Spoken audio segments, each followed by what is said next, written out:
क्या मुख्यमंत्री नीतीश कुमार की तबीयत ज्यादा खराब है? लोकसभा की 40 में से 21 सीटों पर चुनाव बाकी हैं, लेकिन जेडीयू के अंदर मुख्यमंत्री को लेकर ज्यादा चिंता है। क्यों?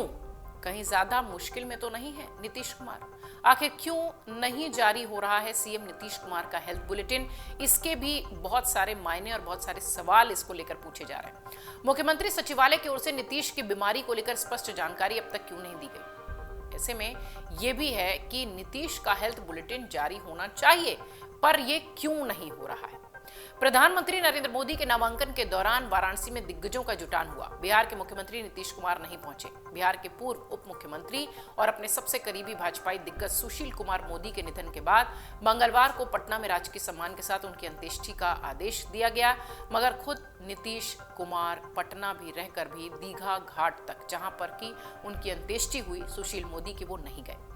16 सालों से हर साल 14 मई को अपनी दिवंगत पत्नी मंजू सिन्हा की पुण्यतिथि पर श्रद्धांजलि देने के लिए पटना के कंकड़बाग स्थित पार्क में उनकी प्रतिमा स्थल तक जाने वाले नीतीश कुमार 17वीं पुण्यतिथि पर वहां भी नहीं गए। सवाल उठना स्वाभाविक है, लाजमी है। तभी तबीयत खराब होने की एक पंक्ति की सरकार विज्ञप्ति जारी हो गई कि नीतीश कुमार का स्वास्थ्य ठीक नहीं है। लेकिन इन 3 दिनों में 2 स्थानीय मौके पर उनका न जाना उनकी पार्टी जनता दल यूनाइटेड के नेताओं में चिंता है। बिहार की आम जनता भी प्रधानमंत्री नरेंद्र मोदी के रोड शो के दौरान मुख्यमंत्री की तस्वीरों को देखकर विचलित है। सवाल कर रही है कि कहीं ज्यादा मुश्किल में तो नहीं है नीतीश कुमार स्वास्थ्य के लिहाज से? मांग उठ रही है कि सीएम का हेल्थ बुलेटिन जारी होना चाहिए और सवाल भी लाजमी है। दावा किया जा रहा है कि मुख्यमंत्री नीतीश कुमार पहले जैसे न दिख रहे हैं, न पहले जैसे नजर आ रहे हैं। पिछले 7-8 महीनों में अगर देखा जाए तो उनका स्वास्थ्य ठीक नहीं दिखता है। जेडीयू की कमान तत्कालीन अध्यक्ष राजीव रंजन सिंह लल्लन सिंह संभाल रहे थे, तब भी उनका स्वास्थ्य थोड़ा ठीक नहीं था, ऐसे उनके शुभचिंतक और पार्टी के दूसरे नेता कहते हैं। मुख्यमंत्री नीतीश कुमार लगातार अजीबोगरीब बयान दे रहे थे, अजीबोगरीब हरकतें उनकी चर्चा में आ रही थी। मंत्री अशोक चौधरी का सिर टकराने, पूर्व मुख्यमंत्री जीतन राम मांझी को तू तड़ाक करने, मीडिया के सामने हाथ जोड़कर झुकने, विधानमंडल के दोनों सदनों में जनसंख्या नियंत्रण का फॉर्मूला बताने, ये सारी घटनाएं उनकी पिछले कई दिनों से चली आ रही थी, जिस पर कि बीजेपी ने आरोप भी लगाया था कि सीएम नीतीश कुमार के साथ साजिश हो रही है, उन्हें गलत दवा दी जा रही है। तत्कालीन विपक्षी दल बीजेपी ने तब मुख्यमंत्री नीतीश कुमार के हेल्थ बुलेटिन की मांग की थी, उस वक्त जब वो महागठबंधन के साथ थे। 28 जनवरी को नीतीश कुमार राष्ट्रीय जनतांत्रिक गठबंधन एनडीए के साथ आ गए। बीजेपी की मांग यही खत्म हो गई। हालांकि इसके बाद भी मुख्यमंत्री नीतीश कुमार कभी सहज नहीं दिखे। उन्होंने प्रधानमंत्री मोदी के सामने मंच पर उनकी शान में कसीदे गढ़ दिए।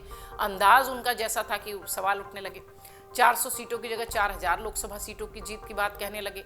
Chanakya school of political rights and research के अध्यक्ष से जब हमने बात की इस पूरे घटनाक्रम के बाद, नीतीश के जेस्चर के बाद, तो उन्होंने कहा कि बीजेपी को पहल करनी चाहिए। अगर सच में उनके साथ नीतीश कुमार को लेकर पार्टी को 28 जनवरी से पहले चिंता थी या अब है, ये सोचने का विषय है।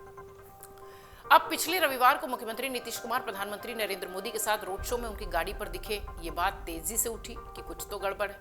इसके 24 घंटे बाद 5 दशकों पुराने उनके साथी सुशील मोदी के निधन की खबर आ गई और उसके अगले दिन सरकार की ओर से बताया गया कि मुख्यमंत्री बीमार है, इसलिए उनकी सारी सार्वजनिक गतिविधियां स्थगित हैं। यह समझ नहीं आया कि पुराने साथी का साथ इस तरह से छोड़ना क्या उन्हें मानसिक रूप से कहीं परेशान तो नहीं कर गया।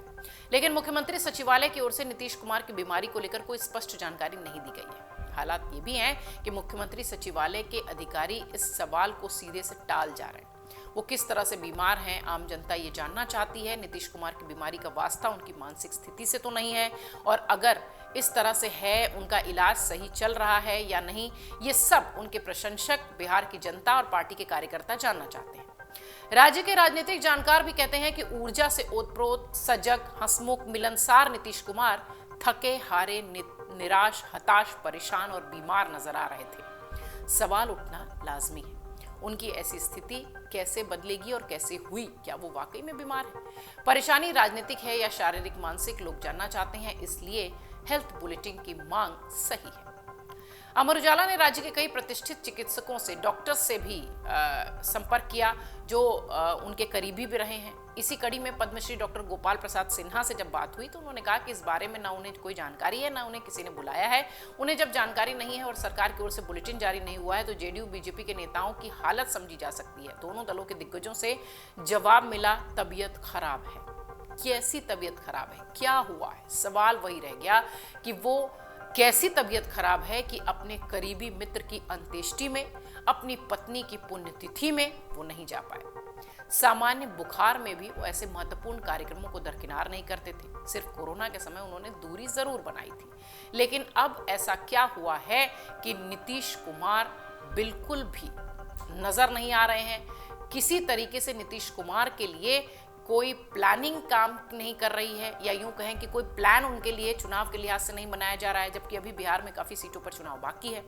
जिस तरीके से इस वक्त हेल्थ बुलेटिन की मांग हो रही है नीतीश कुमार की, जो कि लाजमी भी है, उस पर बिहार में सियासत भी थोड़ी गर्माती नजर आ रही है। अगर आप ये वीडियो YouTube पर देख रहे हैं तो हमारे चैनल को सब्सक्राइब करें और बेल आइकन को दबाना ना भूलें। अगर आप Facebook पर ये वीडियो देख रहे हैं तो हमारे पेज को लाइक करें।